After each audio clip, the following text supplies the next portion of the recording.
Assalamualaikum warahmatullahi wabarakatuh. Perkenalkan, nama saya Putri Mentari dari kelas 2C Prodi Biaud. Di sini saya akan menjelaskan tentang materi kali ini, yaitu pendidikan anak. Dalam surat Al-Isra ayat 23 sampai 25 dijelaskan yang berbunyi A'udzubillahi minasyaitonirrajim. Bismillahirrahmanirrahim. Wa qadara rabbuka alla ta'budu illa iyyahu wa bil walidayni ihsana imma yablughanna indakal kibara ahaduhuma aw kilahuma fala taqul lahumā uffin wa la tanharhumā wa qul lahumā qawlan karīmā wa ahfid lahumā janāha dzilli minar rahmati wa qul rabbi arhamhumā kamā rabbayānī shaghīrā. Rabbukum a'lamu bima fi nufusikum in takunu sholihin fa innahu kana lil awwabina ghafura, yang artinya, dan Tuhanmu telah memerintahkan supaya kamu jangan menyembah selain Dia, dan hendaklah kamu berbuat baik pada ibu bapakmu dengan sebaik-baiknya. Jika salah seorang di antara keduanya atau kedua-duanya sampai berumur lanjut dalam pemeliharaannya, maka sekali-kali janganlah kamu mengatakan kepada keduanya perkataan dan janganlah kamu membentak mereka dengan ucapkanlah kepada mereka perkataan yang mulia, dan rendahkanlah dirimu terhadap mereka berdua dengan penuh kesayangan. Dan ucapkanlah, wahai Tuhanku, kasihanilah mereka keduanya, sebagaimana mereka berdua telah mendidik aku waktu kecil. Tuhanmu lebih mengetahui apa yang ada dalam hatimu. Jika kamu orang-orang yang baik, maka sesungguhnya Dia Maha Pengampun bagi orang-orang yang bertaubat. Tafsir ayat, wa qadara rabbuka alla ta'budu illa iyyahu wa bil walidaini ihsana, dan Tuhanmu telah memerintahkan supaya kamu janganlah menyembah selain Dia, dan hendaklah kamu berbuat baik pada ibu bapakmu dengan sebaik-baiknya. Qada maknanya menetapkan untuk selamanya, tidak akan berubah. Karena ketetapan Allah, berarti hal itu harus dilaksanakan. Ketetapan itu dikeluarkan oleh Tuhanmu, yaitu Tuhan Muhammad. Berarti bahwa ketetapan itu ditunjukkan kepada seluruh manusia karena beliau adalah nabi untuk seluruh manusia, mukmin atau bukan. Namun demikian, sebagai manusia tidak mematuhinya. Karena itulah mereka digolongkan sebagai orang yang ingkar. Struktur kalimat itu bila diformulasikan dalam bentuk kalimat biasa bunyinya adalah wa qadara rabbuka ibadatan iya wa ihsanan bil walidaini. Tuhanmu menetapkan penyembahan kepadanya saja dan berbuat baik kepada kedua orang tua.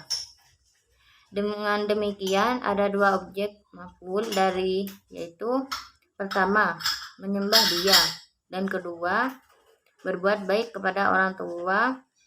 Sasaran kebaikan adalah orang tua, berarti yang diminta untuk mempersembahkan kebaikan kepada orang tua ialah anak-anak, tidak berarti manusia yang masih kecil, tetapi siapa saja yang merupakan anak dari orang tua. Sementara itu, orang tua itu tidak mesti yang masih hidup saja, karena kepada orang tua yang sudah meninggal pun anak dapat menyampaikan baktinya, yaitu dengan mendoakan. Ayat ini berbicara tentang pendidikan anak, baik anak itu masih kecil maupun sudah dewasa, bahkan tua.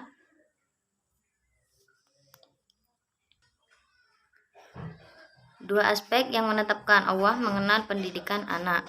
Yang pertama, tidak menyembah selain Dia. Ini merupakan pendidikan agama. Isinya ialah pendidikan keimanan, yaitu mengenal dan meyakini adanya Tuhan dan mematuhinya. Tuhan itu yang Maha Esa atau Tauhid, bukan Tuhan yang banyak. Yang kedua, pendidikan ibadah. ibadah madha, yaitu ibadah ihadah murni atau formal seperti sholat, zakat, puasa, haji, sedekah, dan ibadah-ibadah sunnah lainnya. Ibadah khairu madha, ibadah tidak formal, yaitu pengabdian dalam bentuk apapun yang dikerjakan karena Allah, atau ibadah sosial. Kedua, berbuat baik atau ihsan kepada kedua orang tua. Definisi ihsan adalah memberi lebih dari kewajiban dan mengambil kurang dari hak, artinya adalah mendahulukan kepentingan pihak yang lebih pantas didahulukan. Dalam hal ini merupakan kepentingan orang tua daripada kepentingan diri sendiri. Seperti itu.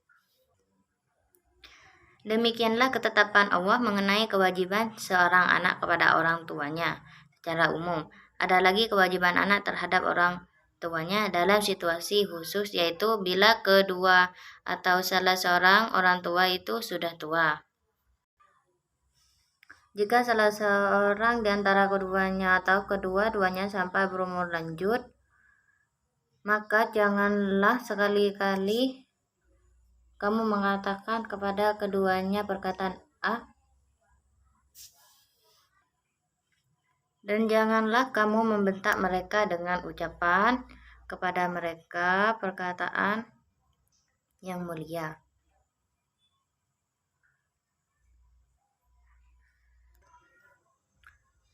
Kata A adalah kata-kata yang terlontar sebagai ungkapan rasa marah, kesal, atau jemu. Itu tidak pantas dilontarkan seorang anak terhadap orang tuanya.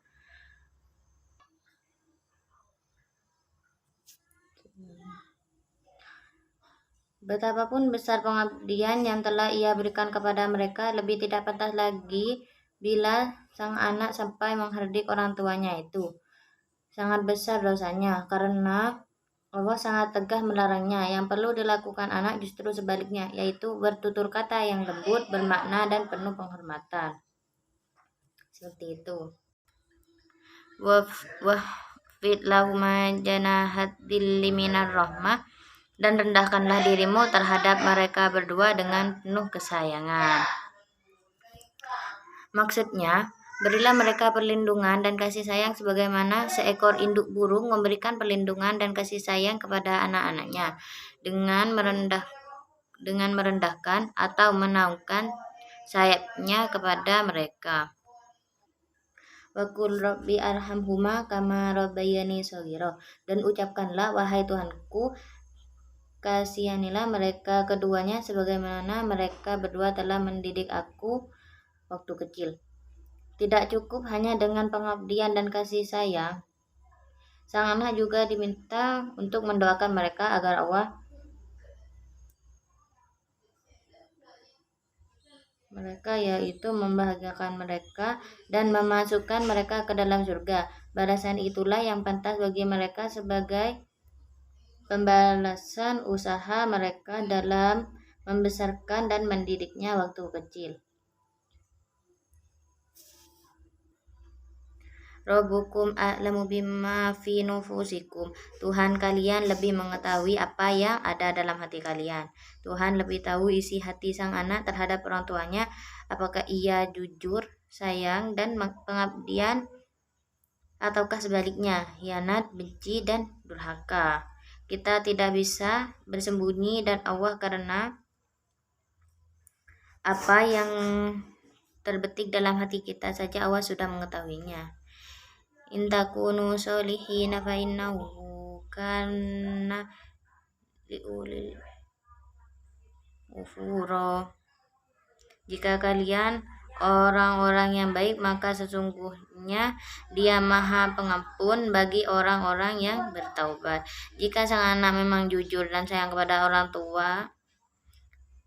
tuanya, namun karena sesuatu hal terlanjur berbuat tidak sepantasnya kepada mereka, lalu ia menyesal dan bertaubat serta meminta maaf, maka Allah memaafkannya.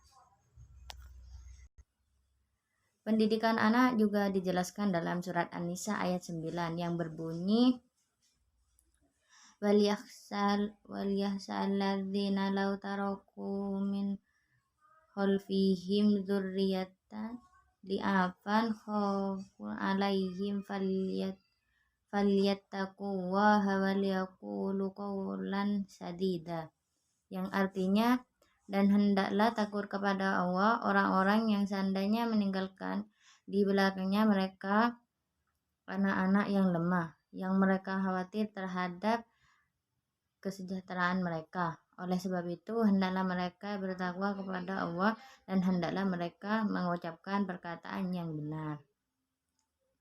Mungkin seperti itu penjelasan dari saya tentang materi kali ini. Kurang lebihnya mohon maaf. Wassalamualaikum warahmatullahi wabarakatuh.